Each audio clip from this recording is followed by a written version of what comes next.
Rockwired Sound in Albuquerque, New Mexico, of all places. This is Rockwired.com's Rock Show with your host, Brian Lush. Today, we feature an exclusive interview with legendary rock bassist Roger CAPPS. Stick around for more. Rockwired.com's Rock Show is powered by Rockwired Media, LLC, a limited liability company. Please stand by.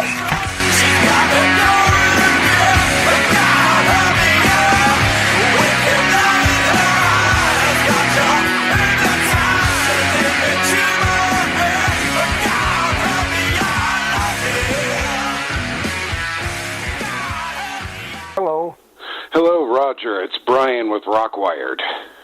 Hi, Brian. Good to hear your voice. Good to hear your voice too. You sound like you're from Virginia. Well, that's pretty darn close. Where are you from, actually? Well, I was raised in Knoxville, Tennessee. Oh, okay. And, born in Harlan, Kentucky. My grandfather was a coal miner. I see. Okay. Yeah. So we're a pretty tough bunch. Yeah, I can imagine, and I mean, you're a pretty tough bass player. So, I mean, what was it that made you gravitate towards playing the bass in the first place? Well, in high school, my mother brought a guitar back from California from my brother-in-law on a train with no case, and I started playing the thing. I had visited in California and played the guitar, and he knew I liked it. And then one day, this guy comes knocking on my door. His name's Kerry Hodge. He says, "Oh, you Roger?" I said, "Yeah." "You got a guitar?" "Yeah, let me see it." So Kerry and I became friends that day and took music lessons, and we got another guy, Charlie, and so we had a 3-guitar band for about a year. And one day Kerry says, "Roger, if you don't get a bass and an amp, you're fired." That's how I got to be a bass player. Oh, that's how everybody gets to be a bass player. Yeah, well, it turned out it was exactly right for me. I'm not that good a guitar player. I only write on guitar, but I can play the hell out of a bass. You know, it just makes sense to me. I see. And then, and then, at what point did you, settle on moving to Virginia and forming COXON'S ARMY or joining it? Talk about how the whole COXON'S ARMY thing got started. Well, I was in a band for years with some other high school buddies, and we traveled to Florida, and we traveled to Washington, D.C., and, I got married in 72 or so, and had my daughter Heidi. Then we split up, and I ended up in Richmond, Virginia, with my good buddy Archie Ash. And his father died, the band split up, and there I was in Richmond. I went to a jam session at Sam Miller's Exchange Cafe, Sunday jam, and there was Phil Coxon and Patty and a drummer and a bass player. I sat in. They were playing the jazz tunes that I really, really liked. Like Green Dolphin Street and Yesterdays and just all the classic cocktail jazz tunes. And the next Wednesday, I had packed up my Pinto with my basses and luggage, and I was ready to go back to Knoxville. I got a call from Phil. He says, "Listen, we can't find our bass player. Will you come play with us tonight?" I said, "Sure." I unpacked the car and set up at Sam Miller's. And after the first set, Phil says, "We really like you. Would you join our band?" I said, "Well, let me think about it." After the second set, I said, "Okay, I'll do it." We started. Yeah, and COXON'S ARMY was was kind of a jazz R&B band, right? I mean, was that the kind of music that got you going, or was there a rock and roll background in you, or how did that work? My background is actually R&B, James Brown, Otis Redding, Booker T and the MGs. That's how I got through my bass into my reality. And with COXON'S ARMY, all the years I worked in other bands, my purpose was to, whoever was in the center, was to lift them up as high as I could, support the hell out of them. And it was the same way with COXON'S ARMY. Whatever they wanted to play, I would play, full-heartedly. And Patty was just a wonderful, wonderful singer, and I loved doing even though some of the material was burned out Vegas material, Mm-hmm. it was really great for Richmond at that time. That's what, 74, I think. Yeah. And we started adding people into the band. Some friends of ours at Channel 22 said, we love you guys. We'd like to record, go in the TV studio. And so we came up with the concept of, well, let's record our first album live in front of TV cameras. And so that was the first time that was ever done. And with the support from Channel 22 and the Antonellis, which is Bob Antonelli on drums, Rico Antonelli, and his cousins on horns, and a bunch of friends there, we had about a 10-piece band. I'd have to go look at the album and count, but it was just a huge undertaking. And we filled the studio. Alpha Audio is where we cut it, and they had the TV cameras, and we made that album right there live in front of everybody. And I can imagine the band having one hell of a singer in someone like Pat. I mean, who even in old photos that I've seen of that period stands out by a mile. She doesn't look like a Virginia girl, and that voice is amazing. So talk about what your first impressions of her were.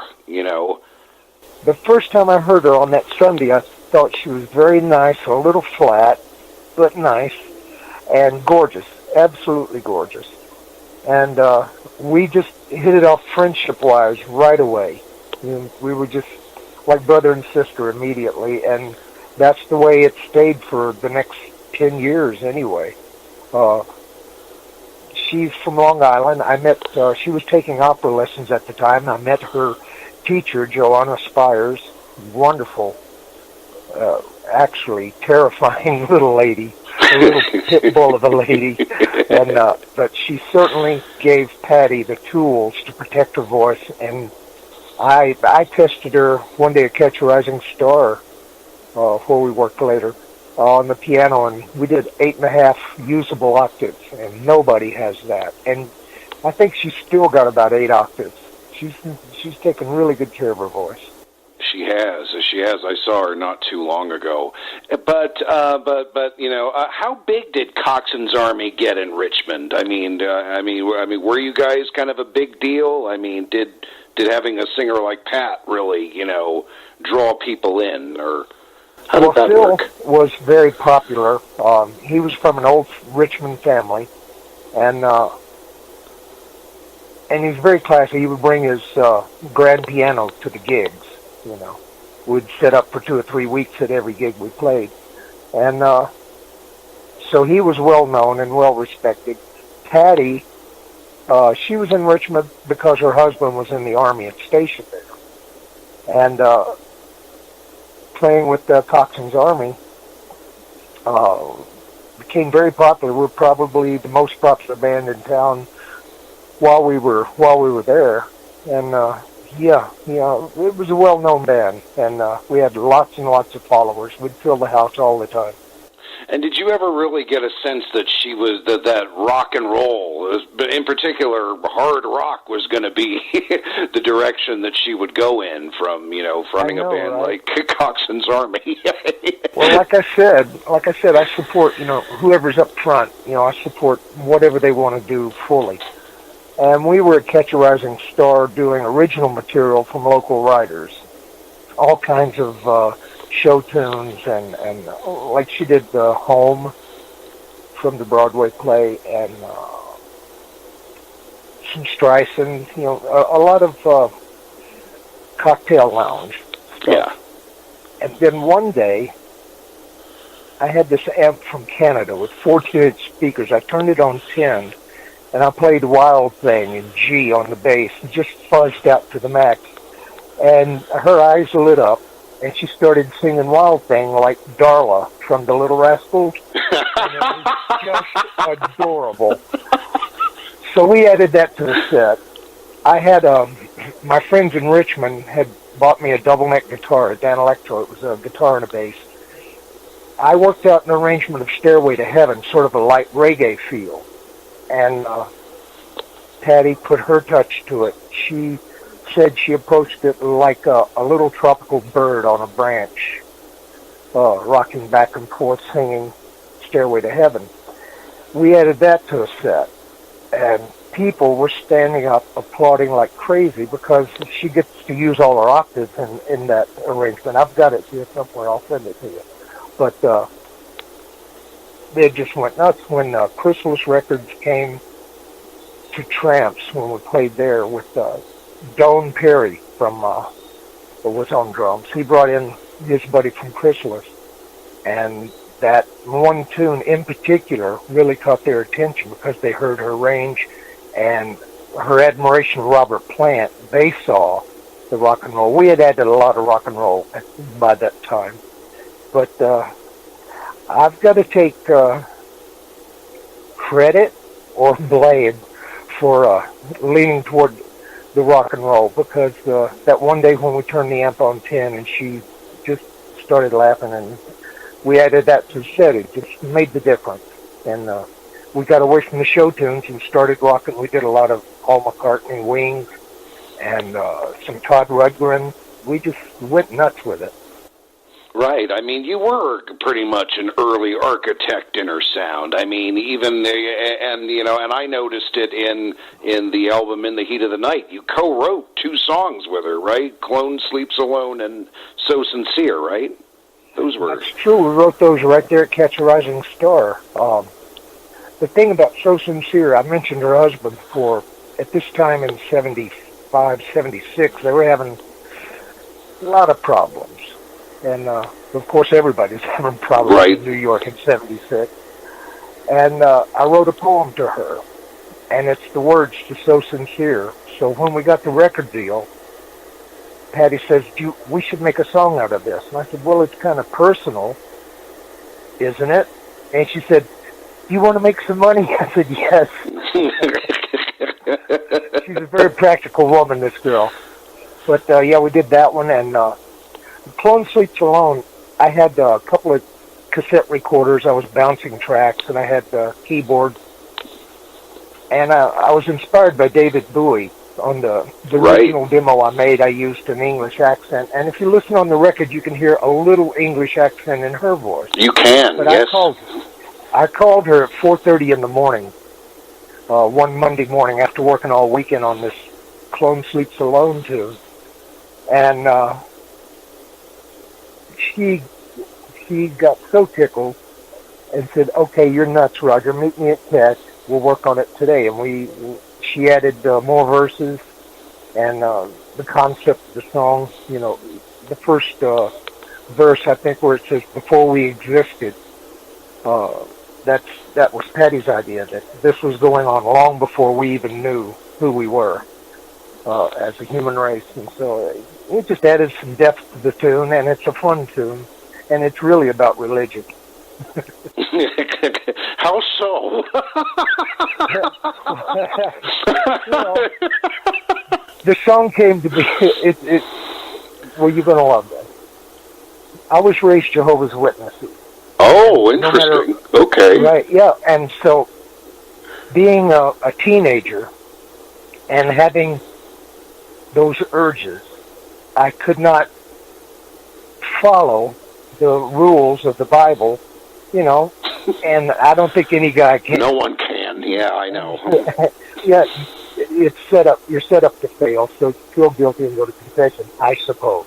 But anyway, that's what the song is about. Is my clone sleeps alone, but I can't. I've got to do this. But if I had a clone, I would teach him not to do these bad things I do. That's really what it's about.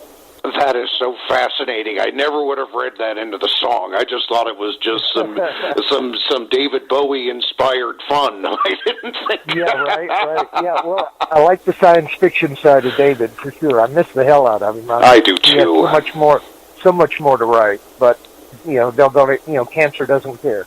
I know. Yeah, but it's interesting that you guys started in a place like Catch a Rising Star, which was more of a comedy club. It wasn't exactly, you know, CBGBs or anything like that. So describe coming up in a scene like that, surrounded by comedians and, you know. Well, in Richmond, in Richmond. We were together, for a couple of years. In '76, she saw Liza Minnelli in concert, and it blew her away. She decided that she could do that to the audience, and she gave notice to the band and went to New York. She stood in line on Monday night to get on at Catch a Rising Star, and Rick Newman heard her that night, fell in love with her, and decided to manage her. I came up 6 months later. Her and her husband met me at Union Station and carried my luggage and my basses and had me set up with a roommate, and we started rehearsing at Catch a Rising Star because she had the keys. And wow. We could raid the refrigerator in the bar. We just had a ball there. Rick was solid gold to us. He gave us such support. And we started working, we started writing, and we got the job done. We really did. That environment, laughing your butts off every night till 2 and 3 o'clock in the morning, is just a great way to grow up in New York. It was paradise, absolute paradise. I'm still friends with most of those comedians today. And and from the time she got signed, I mean, from the moment she got signed up until the release of In the Heat of the Night, I mean, how much time was that? And when did NEIL GIRALDO get into the picture? The contract went on for several months. That thing was like 500 pages thick, and it was for Patty. It wasn't for me. I'm just her buddy, I'm a bass player.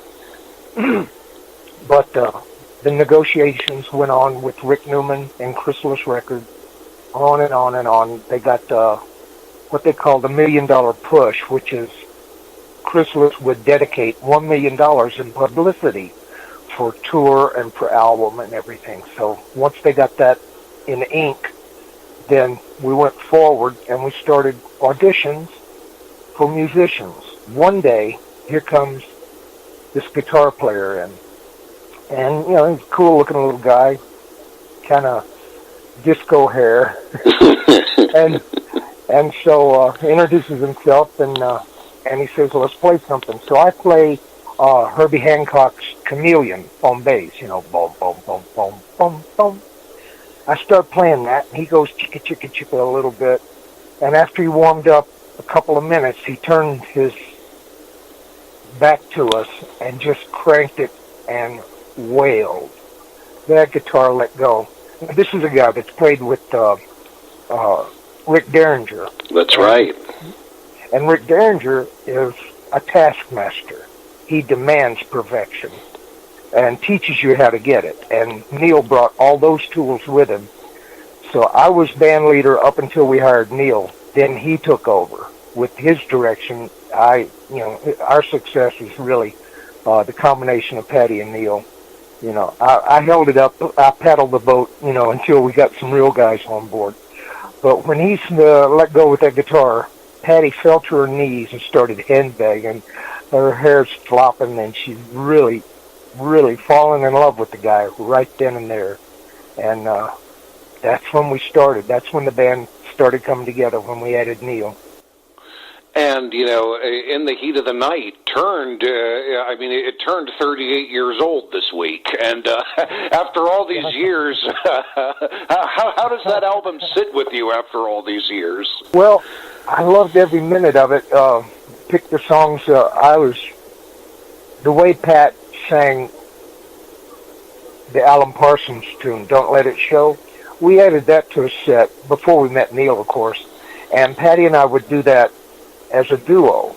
I would do it on bass with the double stops, and she would just sing the hell out of it. It was very gentle, very beautiful, and just bass and voice. So when it came time to do the album, I said, you really sing that well, we should do that. So we added that, and NEIL put his flavor on it. And of course Mike Chapman, the producer of The Knack and Blondie, he added his taste to it. Yes, he did. Really made, it's a potpourri of all kinds of material, which is a good for a first record. That way you can see which way everybody's going to like it. Plus they get to hear a sample of your taste. And so I got that tune on there and the two others. Well, Patty got So Sincere on there because she wanted to get some writing credit on there. Plus that So Sincere was in the flavor of sort of like Sting and the Police. It's got a little bit of that flavor to exactly. It's kind of got that like blondie sassiness to it, you know. Yes, it does. That was why I couldn't imagine it starting off as a poem that you wrote. It just sounds too Blondie-esque, you know. I know. Well, when we got hold of it, we turned it around and put that chorus on it. It made it work. Put the double time feel on it, and it started rocking a bit, you know. And I'm proud of that record. I don't listen to it every day. I haven't listened to it this year, as a matter of fact. But sometimes I'll be going to, I'll hop in the car to go shopping or something, put on the radio, and it'll surprise me. Love is a Battlefield will be there, or even No You Don't on the first record, which is from Sweet. And that one worked really, really well in concert, too. We would open the show with it a lot of times. You know. Yeah, that was a good record. And describe working with someone like Chapman. I mean, you talk about taskmasters. I hear he's a real one. Yeah. That sounds like there's a story. There's a couple of stories because he's a passionate producer. Let's say that. Okay. And his passion exceeds human limits. In No You Don't, you can hear a growl in Pat's voice, and she is genuinely angry. Michael told me, said, "Watch this, I'm going to go get the tone I want out of her." And he went out in the studio and had a conversation with her and totally pissed her off. I don't know what he said to her, but he got her so angry. And then he said, "Okay, now let's do it." And that got the growl in there. That's in No You Don't, and that anger is genuine anger, and that's what a producer has to do. Just like in a movie producer, they have to do certain things to get a certain effect on film, and that's what he did to get it on tape. He did what was necessary and made a great cut. He just really did. Now that album had some great first singles. Listening back to it, if you think You Know How to Love Me, sounds like it could have been a hit then, but it wasn't. It was Heartbreaker that ended up being the big hit from it. So did you expect that at all, or? Well, it was really, COXON'S ARMY is one thing, but this was a genuine, real record. And I didn't know what to expect. I thought No You Don't was going to be the big one on it. But when we got the demo of Heartbreaker, I knew the guys that played on that. They were studio musicians in New York, and one of them was Paul on the David Letterman show. Oh, Paul Schrader, yeah. Paul Schaefer. Schaefer, right. Yeah. Well, he's the one that wrote that melody instrumental bit in the middle of Heartbreaker. He doesn't get credit because it's just an arrangement thing. But he and his buddies did the demo for CHRYSALIS Records, and that's how we got hold of it, and that's why it's in the form that it is now. The demo had Paul on Hammond B3 organ, so it had more of a Deep Purple feel to it. I see.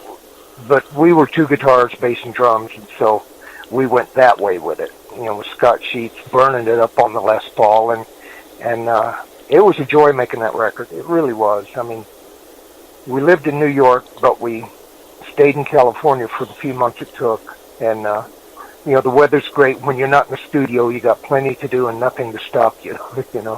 So it was between Catch a Rising Star and California for recording. We just really had the best of times and the best atmosphere, just a wonderful environment. And if you can imagine laughing your butt off till 2 or 3 in the morning every night, 7 nights a week, and then writing music during the day, it just doesn't get any better than that. And all our friends are absolute lunatics, and there's just no end. Well, we would do weekend gigs with some of the bands up there, Catch a Rising Star groups. And Gilbert Gottfried did his first gig with us for Rabbi Markowitz at some Jewish old lady center or something. And Gilbert comes up to me and says, "Roger, I've never done, this is my first pro gig. How should I proceed?" I said, "Listen, the old Jewish ladies love blue material. Go blue as you want." And of course, I had no idea. It was my first gig too, but I was told him that. And now Gilbert is the filthiest comic in the world. Yes. And I'm gonna take credit for that. And I'm sorry, Gilbert, I lied. True story, absolutely true story. Oh, I've got another story. Speaking of California and the Sunset Strip, we're staying at I think the Hyatt or the Hilton right there on the Strip, and I'm on the 5th floor, facing the Strip, and I've got my underwear drying on the banister out there, right? Okay. And well, because didn't have any luggage, and we just flew out for a quickie, and hadn't gone shopping, and so I washed my underwear and I put it on the banister, and a gust of wind comes and blows off down and into the lunch area and falls in this guy's soup. 2 weeks later, on television, what was the guy's name? Dick Cavett. Oh, Jesus. Sitting having lunch. Oh, no. Somebody's underwear falling in his vicious claw. I've never told anybody this till just now. I swear to God. Oh, wow. Listen. I'm going to be so embarrassed if I meet Dick. I know he's going to laugh, but oh my God. So, but after the album was made, you guys hit the road fast and furious, and from all the stories that I've heard, it was quite an eventful tour. I mean, people were really racing to get in, and some people couldn't get in. I mean, talk about that whole tour for In the Heat of the Night. Well, they booked us for 6 weeks. A 6-week tour. We went out on it, and about 4 weeks in, we started getting radio action up in the Portland, Seattle area. So we're going to extend 2 weeks, and we're going to go up there and book some gigs. And everybody said, okay, strike while the iron's hot. And then while we were up there, it started hitting someplace else. 2 more weeks.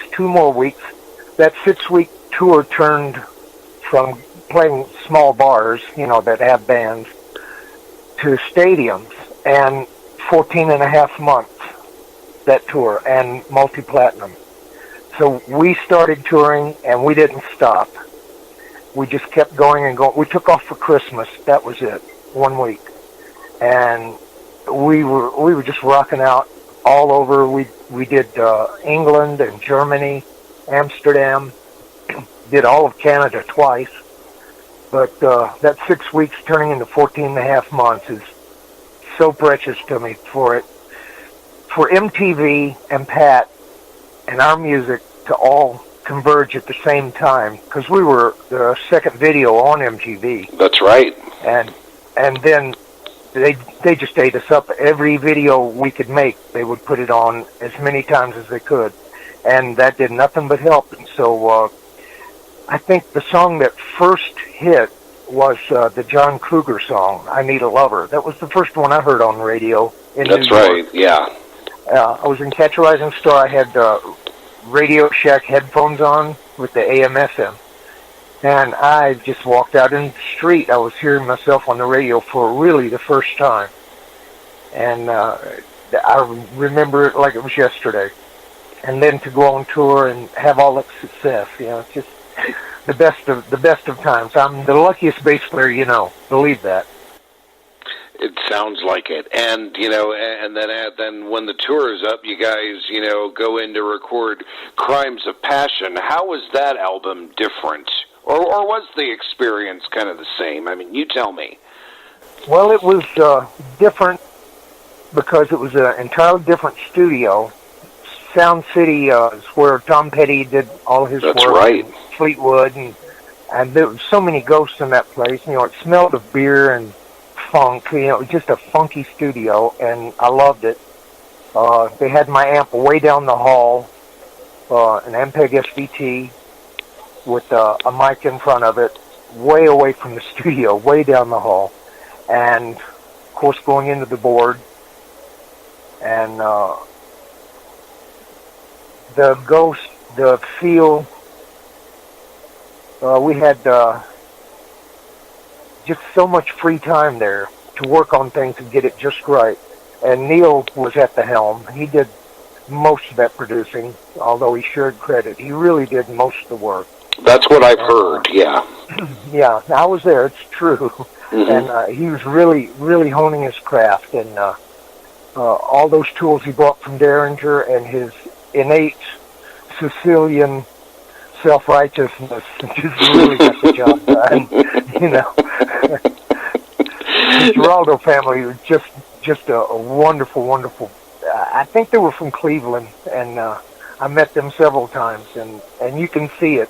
You can see his father in his eyes. They're just a wonderful, wonderful bunch of people, and they raised a good kid. You know, and look, you know, Patty and Neil are still kicking it. You know, Right. Those two people are the finest, most ethical people I ever met in my life. They're just right up there, practically holy. You never hear anything bad about them, do you? Never, ever. There isn't anything. There isn't anything. And it's refreshing, you know, me being a music journalist for 12 years, you hear something, but you never, you never hear someone that no one ever complains about, and it's refreshing. Right. It's even inspiring a little bit. Yeah. Well, that's one of the reasons why I'm not in the band anymore, because I was the only bachelor in the band. Oh. And, yeah, it was a tough life, I'll tell you. Pat looked down on my womanizing. I mean, I tried to go straight several times, but I just couldn't. And so we finally, after 10 years, we parted ways. But, God, it's the best 10 years. I mean, it's like being taken off to another planet of paradise for 10 years, you know. I miss it, but I live it every day. You know, it's part of my active memory. And, God, so precious. We had the best time ever.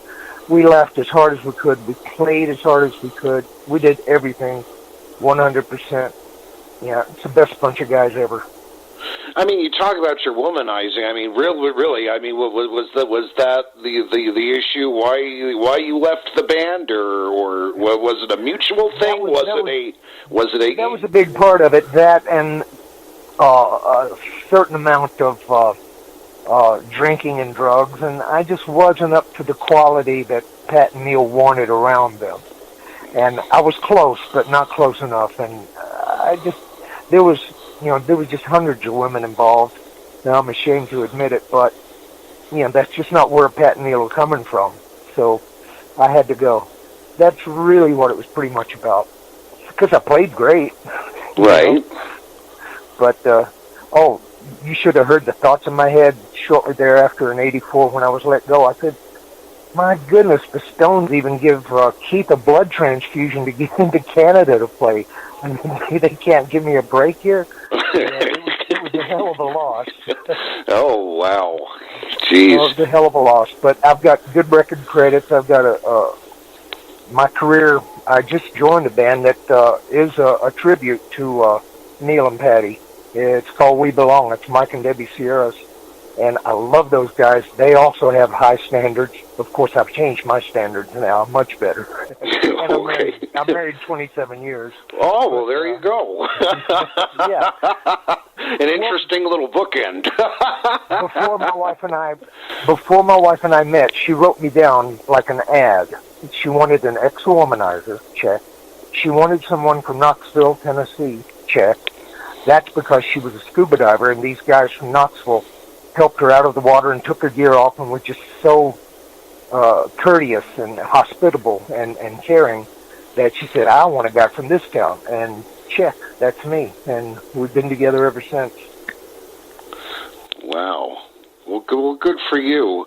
But but going back to Crimes of Passion, I mean, one of the finest moments on that album is Hell Is for Children, and you had a hand in that. Talk about how that song came about. Well, that was one of the tunes that came to be in Catch a Rising Star. when we were rehearsing there and writing. That was one of the things.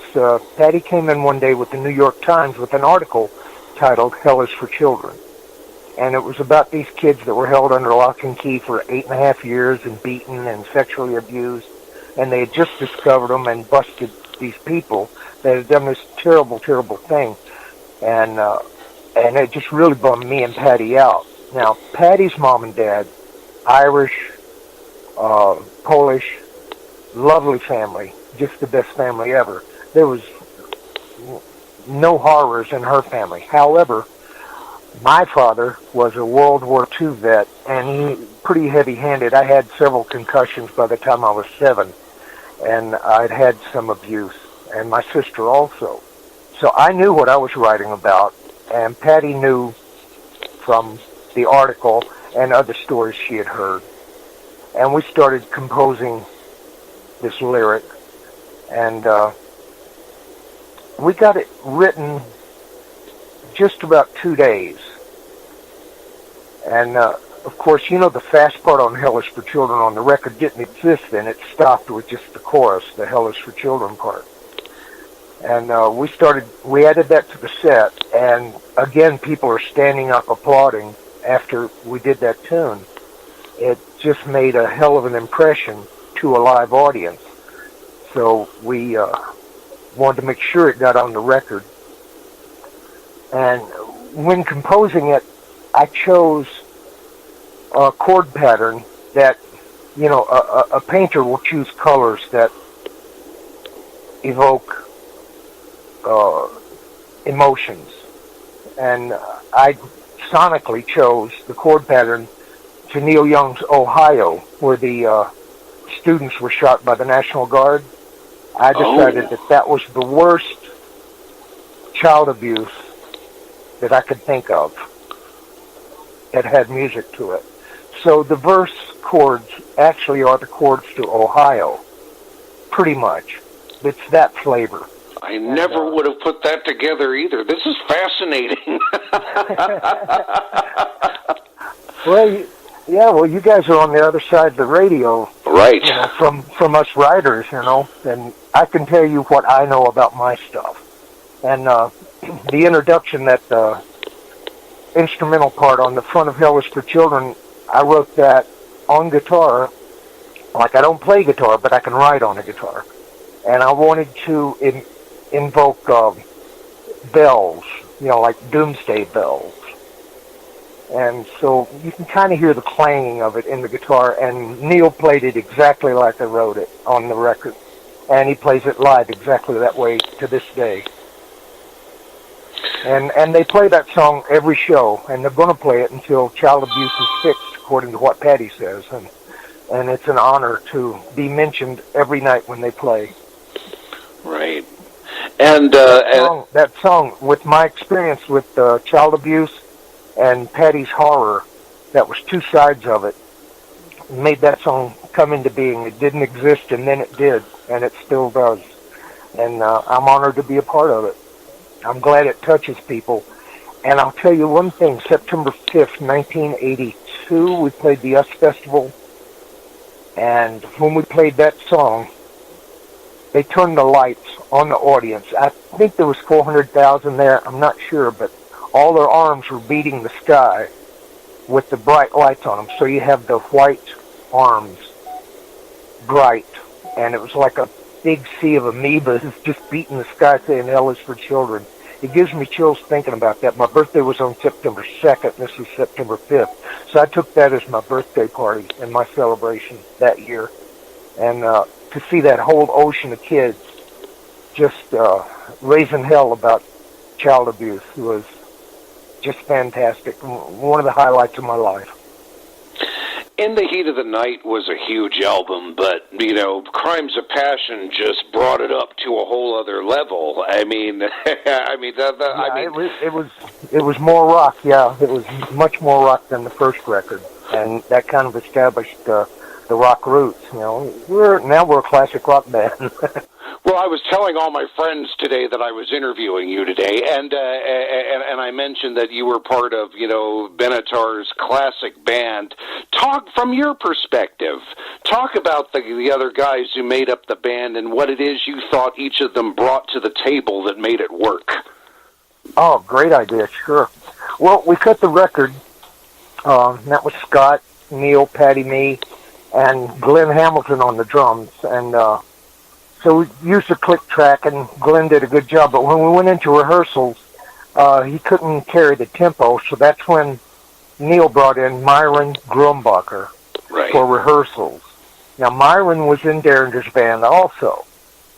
And we rehearsed for a couple of weeks and got everything down real good and played our first gig up northeast somewhere, Rhode Island or some little place, maybe Long Island. And this is the first time I see Grumbacher live.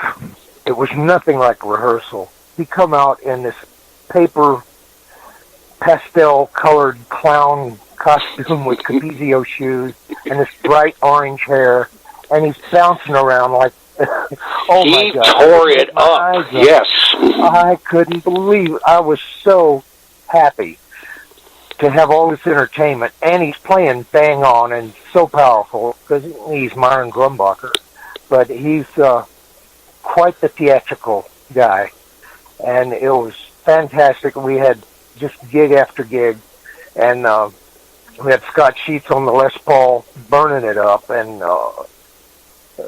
there were several duets, Neil and him doing parts, and one on rhythm while the other would play something, and it was just a good burning rock band, and the real good sound, like No You Don't, In the Heat of the Night, all those great songs from the first record. And we had some encore tunes that we would do, Come On Let's Go, and two or three others that we just kind of threw together that just rocked. And then by the time we got the second record, then we had, a full show and good encores too. We had enough material. But later, so the band was absolutely perfect like that, but then they let Scott go, and we got Charlie Giordano on keyboards, who just plays his butt off, just the greatest guy. But I missed Scott's guitar. So did I. That's when I started playing the 8-string Ibanez bass, because that added what was missing for me. It's just because Scott and I pretty much doubled our parts. So when I used the 8-string bass, which is a double-string instrument, and I started playing it 80% of the live show, and that made the sound work for me. I mean, I'm playing it, you'll see it on half the show at any of the US Festival videos or any videos you see. I'm either playing a white Ibanez or I'm playing the brown Ibanez 8-string. And that put the second guitar in for me. And so I built my parts to make up for that hole that's missing when Scott was let go. And Scott and I are still friends. He's got a studio in Nashville. We talk every couple of months. And he just had a baby horse. What do they call those? A foal called Nim. Gorgeous little horse. He's got a ranch out there and a studio, and he's doing great. And I miss him. I'm going to go visit maybe next year. I'll get back out to Nashville, and we'll sit down and have us a good time. It's been decades since I've seen him. What was the reason for them letting him go? I think Neil and Patty were looking in the future of where they wanted the music to go, what they wanted to be able to do. And I think that they just decided they only wanted one guitar, but they wanted keyboards, and they didn't want to have two guitars and keyboards, The direction. I see. And you can see the music has morphed into a little more electronic, right? In the records afterwards, like "Love's the Battlefield" was very electronic, and it just went on from there. Oh, I was looking at my pictures on Facebook today, and there's one of me in front of a 5 platinum album with a black eye and a cast on my left hand, and that was just a few weeks before we cut Love Is a Battlefield. And I remember that I played Love Is a Battlefield with broken hands because I had gotten beaten up down in Venice Beach by all these guys. And, but, you know, when it's time to go in the studio, you make it work, you know. But my ring finger on the left hand is a little shorter than the other one because of the boxer break I've got there. And I was all cramped up and black-eyed and kind of swollen, but I'm playing Love Is a Battlefield, and Neil's standing right beside me in the studio there, and we're shaping the thing. He guided me through it, what he wanted, what I wanted, and that's really, except for the bruises and the broken bones, it's really my favorite bass part of any I ever did, is Love Is a Battlefield. I just adore that bass part, and that's on a white Ibanez with the E string tuned down to D for those long, long, long D notes. And I just really like that part, and I'm glad I brought it up. and you know, and I've got to give it up for my favorite Benatar album. You know, it might not be yours, but it was definitely mine. Precious Time. Precious Time. Oh yeah, absolutely. I really think her and Neil really grew as songwriters. I mean, Promises in the Dark is just, I think, the greatest moment for me from her. I mean, I can see those two laying in bed at night writing this music, because I know, because they had just gotten together, and you know, that's honeymooning, and what about this, and what do you think about, and this and that, and then they start writing too. It was just fantastic. I love that record. I think that's the classiest record of all of them. I really do. Yeah, it's always been a favorite of mine. And I can't believe I didn't ask you this right off. The name Zelldorf, where does that come from? We played in Atlanta, and my dad and mom brought the RV down from Knoxville, Tennessee, and Mom brought a whole crock pot full of chicken and dumplings. So we had sound check, and then we had dinner. So that's when Neil and Patty met my mom and dad. My dad's name is Zell, Z-E-L-L. So from that moment on, they started calling me Zell, or Zellzor. The official tag was Zellzor, Amazing Power. Outside the studio, somebody parked their MG with one tire up on the sidewalk. So I just walked around to the front of the car, picked it up, and put it out in the street. And so Patty and Neil saw that, and they said, Zellzor, Amazing Power. And they've been calling me Zellzor ever since then. They, you know, whenever I talk to Neil, he'll say, hi, Zell. And even they don't know about my dad's abusive history. They liked him for who they met, and I appreciate that. And I never told them otherwise. They don't know about Hell is for Children from my side. But Mom and Dad are passed on now, and, you know, why shake it up? But that's how I got the nickname, because they met Zell over dinner. When we went on stage in Atlanta that night, the chicken and dumplings swelled up. We could barely move. We weighed a ton. You know, if you overeat, because it was so delicious, everybody ate double portions. And when we got on stage, we were just so full, and then the dumplings swelled up on top of that. Patty and I are laughing our butts off. Neil's dragging his feet across the stage. We could barely move. We were laughing. So that was the introduction to Zell and Georgia CAPPS. And ever since then, you know, with that particular show in mind and how we felt on stage and how hard we were laughing, whenever they call me Zell, that's where I go. And I know that's what they mean when they call me Zellzor. Okay, I always wondered where that name came from. I've always seen it in the credits and stuff like that. But I've got my Zellzor T-shirt right here. My friend made it for me. It's a red one. It says Zellzor in black brush on it. I wore it yesterday. Yeah, I had a lot of fun being me. I tell you, it's great. Now, we've talked about, Pat and Neil taking the music in a different direction. I mean, after they let Scott go and, they brought in Charlie as the keyboard player, you had the album Get Nervous. I mean, I mean, how did you feel about the change in direction? Well, I fall back on my priority list is when I'm supporting someone, whatever direction they want to go, I give 100%, and I put my energy and my thoughts toward the project. I find out what direction they want to go, and I go there too, and I build in that direction. So I never had a problem with a change in it. Now, when they brought in Hit Me With Your Best Shot to the studio, I was like, what? We're going to do this? This is bubblegum. And they said, well, the record company wants us to do it. And I said, okay, let's do it. And look what happened. That's the closest to a top 10 hit we ever had, right? Right, yeah. I think it was your first top 10 hit, yeah. I think so. And back in the day, you remember 45 RPM records? Yes. On the flip side of every Hit Me With Your Best Shot is Hell Is For Children. Strange. Thank you for the money. Right? Right. So, you see, when you use that as your priority, whatever group you're with, work in the direction that they want to go with your full intensity and make them successful, you'll be successful too. That's just the way I work. I've always been that way.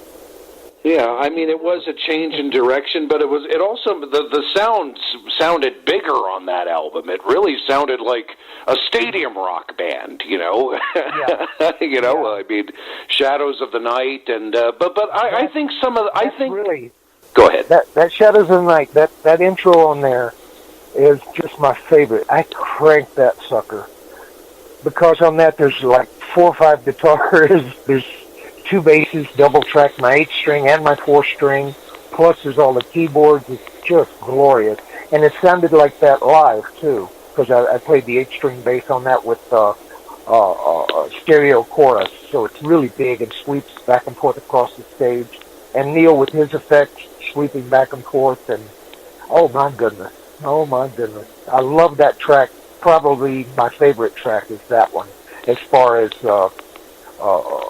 telephonics are concerned. It's just magnificent, and I highly recommend headphones or crank it, or both. I think I did listen to it on headphones when I was a kid. Side 2 was my favorite, though. Side 2 of that album. I thought, I'll Do It should have been a single, I think, what was the other song? Silent Partner was a good one, Side 2 was my favorite. Yeah, those songs worked really good in concert. It was good filler. It's just real tasty stuff, and I got to hand it to Neil and Patty, the direction they wanted to go in and the stuff they were writing. And Myron, too, I think he wrote some on Silent Partner, and just tasty stuff, man. It was a great place to be a bass player. I'll tell you, I had so much fun playing that stuff. And I know every bit of it. I go around sitting in with tribute bands, Benatar tribute bands. It's my hobby now. I'll go show up, and they'll let me play, and whatever they want to play, I'll play. And I remember every note because I've got hours and hours in the studio on each tune, plus weeks and weeks and months on the road playing them. So it's in my DNA. I can play anything, anytime, and I enjoy it. Yeah, and being a kid, when HBO had you guys' concert in New Haven, I begged my parents to let me stay up and watch it. I think I did everything right that week, so I could stay up. The VCR. Yes. I've got that somewhere, and I think I've got all our DVDs and everything. It's just fun stuff, and I'll go on auction sites and buy Crimes of Passion and a couple, whatever Benatar records I can get. And because I get requests every week, somebody will say, "Hey, will you sign this for me?" I said, "Sure, I'll be happy to." And that's one of the things that keeps me going, is that popularity of doing good work honestly, and I'm proud of the work we did. So like any videos, anything that exists, I like to have it and look at it every once in a while. I look at the F Festival probably every month because the camera was on my side of the stage. Yeah, I did all right. I did pretty good. That 8-string weighs 14 pounds, and I was 30, well, let's see, at the US Festival I was 32. Strong as a bull. And now playing that I had to get a lighter weight at 8-string. I play a different kind now. But that thing is just a handful. Yeah. Yeah, but bring me, but you know, so Tropico was the last album that you were on then, right? Yeah, I was let go on Tropico. I did We Belong. Okay. I did Painted Desert. And I think the track I did before that was Love is a Battlefield. I think it was an add-on to the live. Yeah, the live album, Live from Earth, yeah. And, yeah, so the last two, here's what happened. I know you want to know. Yes. The last day of my employment, we're standing in the lobby of MCA Whitney Studios there on Glen Oaks Boulevard, which is where we cut in the heat of the night. And we were doing Tropico here. And I had been, well, I've got to take you back a couple of years. I was in love on our first tour, and I'm pregnant. And my girl had a problem in Dallas-Fort Worth, and my son lived 2 weeks, and we lost him. And I never did get over that. Of course, we broke up, and we're friends now, but it was really tough few years. And I got more and more depressed. Now, back into MCA Whitney in the lobby,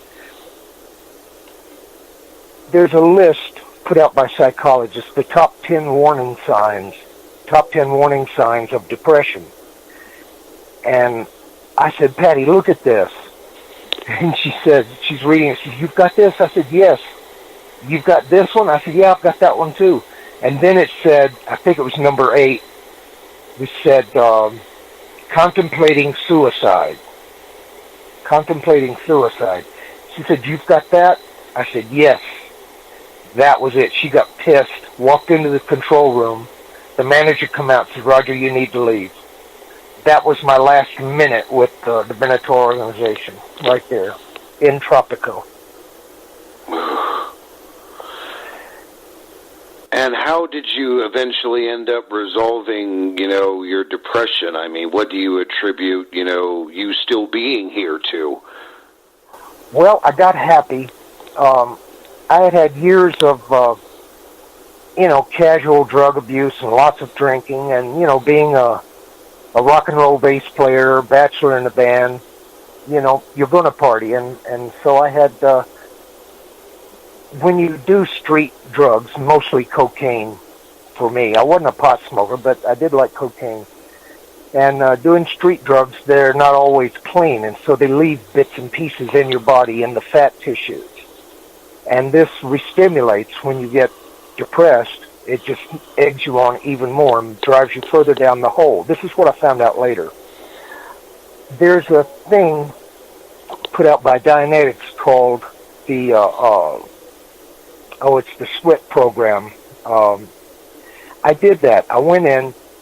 I did it for several weeks.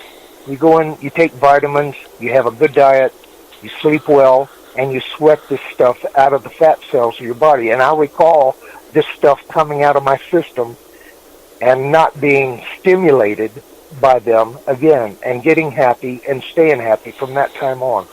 So getting that street crap out of my system turned off the mechanism that made me depressed, and I've been happy ever since. And it's thanks to that sweat program. And I know a lot of people have done it, a lot of musicians. I met a lot of musicians in that sauna, and I attribute that, and plus taking a look at things that I've done in my life that were not for the greatest good for the greatest number of people, shall we say.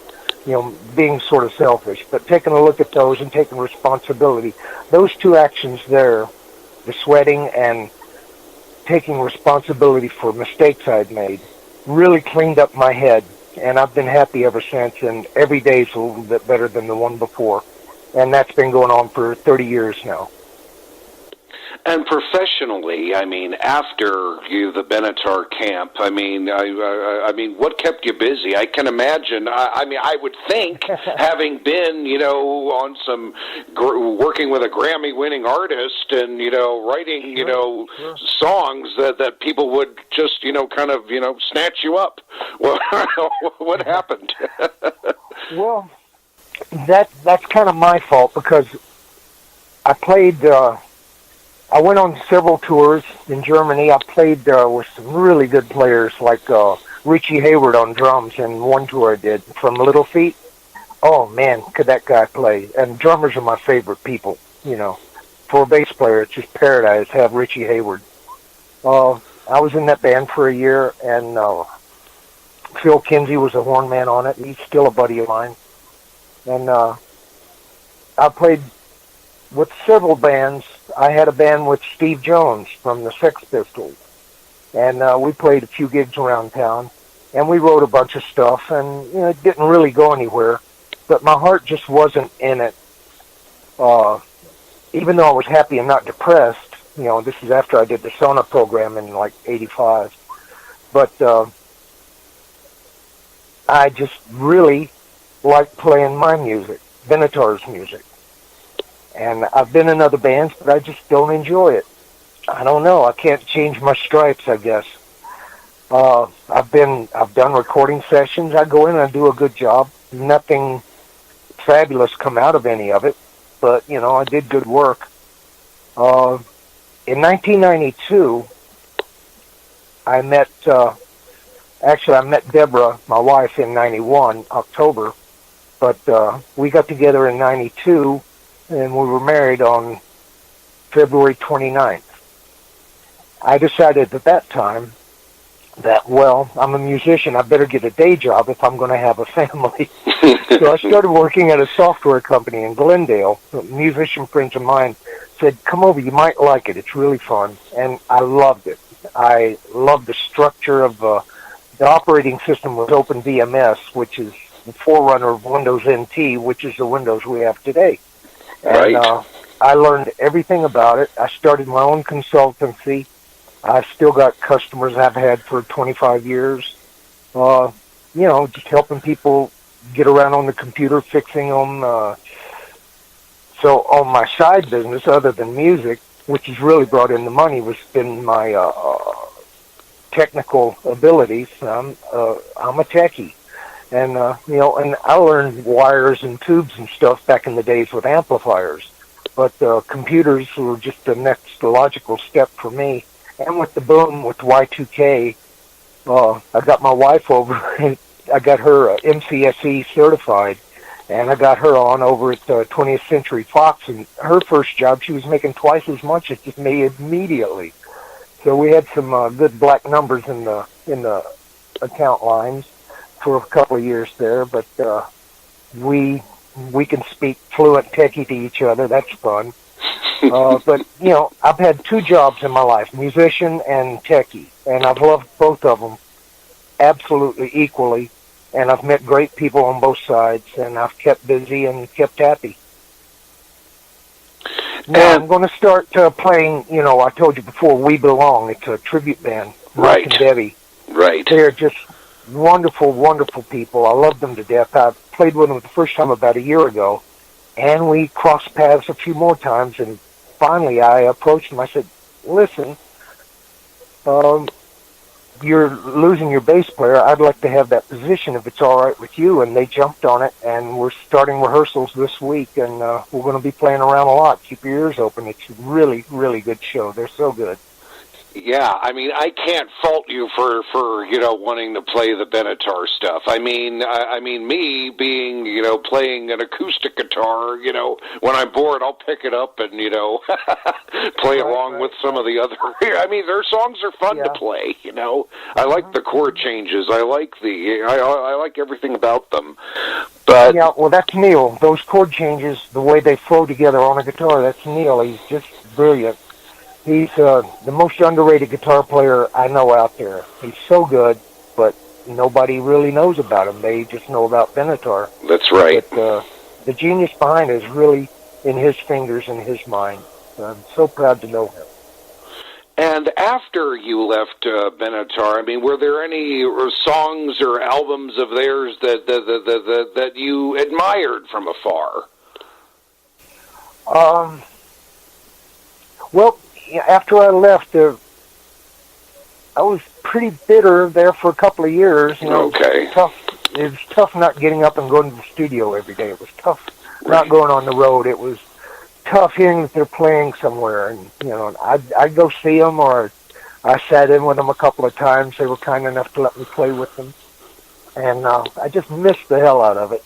And I'm filling that gap with my tribute band. But yeah, I got to play that music. You know, that's what I'm supposed to do. And seeing the reaction when you play "Hell Is for Children" or any of those famous Benatar tunes.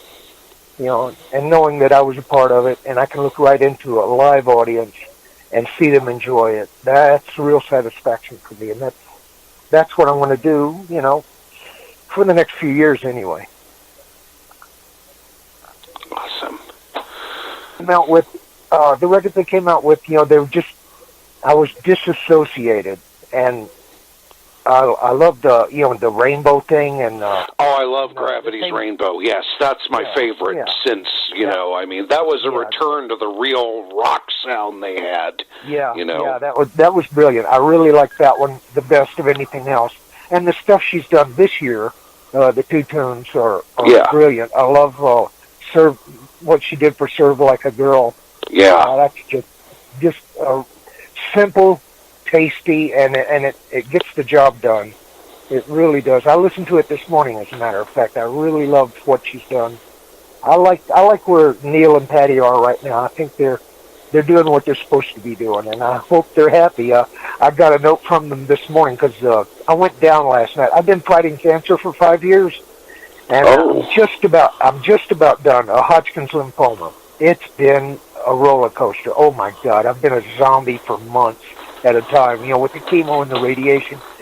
But I got a note from Pat and Neil this morning, hoping that I get well and feel better this weekend, you know. So that made my day. I hear from them every once in a while, and I know they love me too. I mean, you can't be as close as we have been and ever fall out of love. You just can't.